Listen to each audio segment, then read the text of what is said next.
79.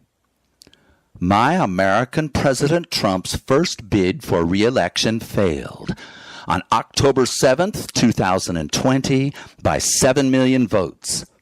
He also suffered a closer but still decisive electoral college defeat. He sued for election fraud in 56 courts. All 56 rejected his complaints. Not to be deterred, on January 6th, 2021, he sent 6,000 insurrection rioters to bash into Congress to halt certification of the winner. And why not kill the Democrat Speaker of the House and his own Vice President who refused to steal the election for him? Those enemies escaped with their lives, but 5 policemen did die defending democracy. Then the democratic, if not peaceful, transfer of power succeeded, while the outgoing traitors' revolt failed. 2 impeachment attempts for obvious presidential criminal attacks upon the American public failed to get 2/3 of Senate conviction because most Trump partisan senators remained content with all of his criminal acts, including his multiple state replacement of legal state electors with fraudulent slates claiming victory in many states he lost. And, of course, deadly force against certifying the Democrat winner. Federal and state cases against the insurrectionist by violence and fraud inched along against the former president for 4 years until my last chapter's writing 4 months before his next re-election vote against President Biden. The Donald's own legal claim of absolute immunity from prosecution and conviction of any and all potential crimes committed as president. All legal charges he also demanded moot after his term of office were acted upon by his Supreme Court with blinding speed. I've told you the Federalist Society story of corporate right-wing partisan hundreds of millions of dollars choosing always prejudiced, private power-pressing, not even-handed, and Constitution-defending Supreme Court justices, now reaching, since Trump's chosen 3, a 6-3 supermajority. These black hearts, robes, have long been busy destroying the American Voting Rights Act and ending all remaining limits on the tiny, monstrously rich corporate minority buying most federal legislators and American voters' brains and choices too. Today, the Supreme Court decided 6-3 Trump's total criminal immunity claim 95% in his favor. No president, they ruled, may ever again be prosecuted for any action undertaken as president during exercise of his or her so-called core constitutional duties. Not immune from prosecution, they also allowed would be the chief executive accused of crimes against public others for unofficial personal gain, not in the course of and in furtherance of their presidential job.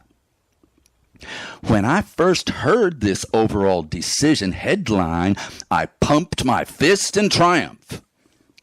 Donald Trump's multiple illegal, unconstitutional, violent, brazen actions to lead and perform insurrection against the American people's 80 million votes for his presidential campaign opponent, and his attempt to destroy the transfer of his own power to the rightful president-elect were the precise, criminal, personal, not official opposite of any legitimate core constitutional presidential duties. Then I suddenly heard, in absolute horror, disgust, and anger, The 6 non-justices' dozen decision text other dropped shoes.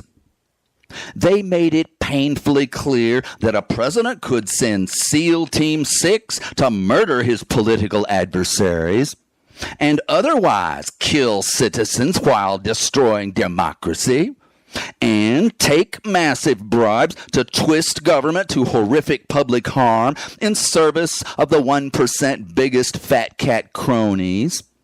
This similar to the campaign money bribery already exploded by this corrupt court since Citizens United. The John Roberts Court specifically described each and all these criminal and utterly unofficial actions to be, with zero justification, so bound up with core constitutional presidential actions as to merit dozens of their specific hands-off instructions to any present or future court contemplating charging any current or ex-president of crimes against potentially every American, even world citizen. Quite simply, every possible crime against all humanity a president could possibly commit. This corrupt court just declared in entirety legitimate parts of his core constitutional duties, thus forever immune to prosecution.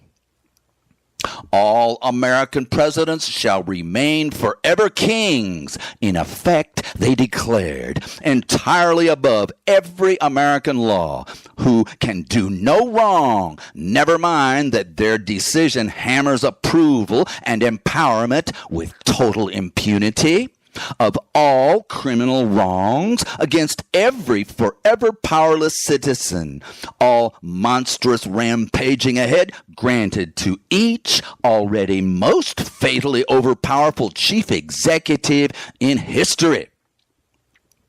Our now former democracy, this diseased Supreme Court deliberately murdered in favor of the convicted felon they hope to force back into the presidency this very fall. They accepted Trump's argument that no president without total freedom to get away with all conceivable crimes could possibly ever do right by the American people. Forever denied all risky, unpopular, but urgently necessary true rescues of our republic. This bullshit required his 6 lackeys, justices, to entirely ignore all American history of nearly all non-criminal presidents enjoying and acting out every popular and unpopular public duty option except any endless, utterly unnecessary, not to mention ultimately harmful and evil commission of crimes in office. I and most of you are not world historians, but we have for years heard what world despots in training must do to national judiciaries. First, make sure that interested military and commercial powers fully corrupt executives and legislators. Next, spend a couple of decades picking judges who owe their jobs and salaries to the power mongers, so they'd better feed the jackals and crush the people with every decision. Screw any constitution requiring blindfolded to powerful interests Lady Justice to keep her 50-pound thumb off of the lawfully balanced scales. Dirty Israeli legislators and executive recently gutted Jewish judicial power to enforce their constitution. Hitler enslaved German judges on the way to Jewish Holocaust and rape of Europe. Communist dictatorships, Russia and China's every judge enforces tyrannical power always and legal constitutional justice rarely. In 100 nations, our lawsuits and fragile democracies could be destroyed by corrupt Supreme Courts enjoying life terms. We must boom our movement to such legislative and executive victory to entertain our demands to not only keep appointing more constitutional, not corrupt federal judges, but use our new political power to pack in, to add enough clean, democratic, just, new Supreme Court justices to outvote the power punks. That's how we'll restore our three empowered democracy branches to reverse all recent or older anti-human rights precedents set by stinking, corrupt, violent judges, executives, and legislators. Only you and your family love law revolutionized to decent and life-saving again new governments can possibly save our world and your dear family too. I love and believe in you. Now you'd better love us all mighty fast and long for your best shot at your own glorious future.